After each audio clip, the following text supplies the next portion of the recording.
আছি সেই স্বাদে। তো আজকের এই 10ম দিনে এ ভাইরা শার্শা থেকে আসছে। তো অনেক দূর পাড়ি দিয়ে এই জায়গায় তারা লাস্ট কাস্টমার হিসাবে এসে পৌঁছাইছে।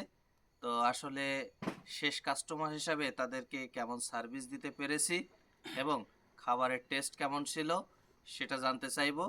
প্রথম এনার কাছে জানতে চাইবো, ভাইয়ের কাছে। তো ভাই বলেন। জি, আসসালামু আলাইকুম ভাই। আহ, আসলে আমি আপনার এই যে রেস্টুরেন্ট সম্পর্কে সেই স্বাদ এটা আমি দেখছিলাম ফেসবুকে। তো দেখার পরে একটু উৎফুল্ল হলো যে যেহেতু আমার পাশের এলাকায় এরকম একটা রেস্টুরেন্ট হয়েছে গ্রামীণ পরিবেশে, তো কেমন একটু যেয়ে দেখি মূলত। আচ্ছা।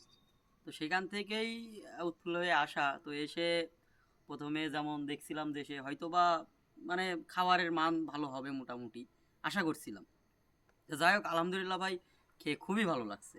আচ্ছা, অনেক অনেক। হাঁসের মাংসটা মানে মানে খুবই সুন্দর।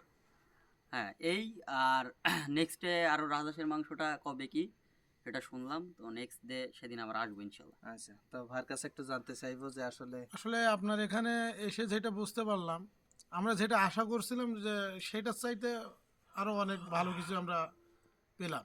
যাক, ধন্যবাদ। তো ভাই একটু বলেন। আমি আর কি বলবো, আমার চাচারা সিনিয়র তারাই তো সব কিছু বলে দিছে, তাই না? তো আজকে হঠাৎ করে প্রোগ্রাম, তো তো আমি এক জায়গায় ছিলাম, তো আমার ওই আঙ্কেল উনি বলছে, আঙ্কেল চলো এক জায়গায় যাই। আমি বললাম, কোথায়?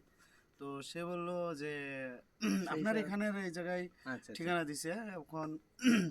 তো আমি বললাম যাওয়া যাক তাহলে, চলো। তা আপনার এখানের খাওয়ার মান অনেক সুস্বাদু এবং অনেক ভালো। আচ্ছা, আচ্ছা। আশা করি সামনে আসবো ইনশাল্লাহ। আচ্ছা, তো ধন্যবাদ ভাইদেরকে। সবাই ভিডিওটা বেশি বেশি শেয়ার করে দিবেন এবং আসবেন। যথেষ্ট ভালো খাওয়ানোর চেষ্টা করব। ভুল ত্রুটি ক্ষমা করে দিবেন, সংশোধন করে দিবেন।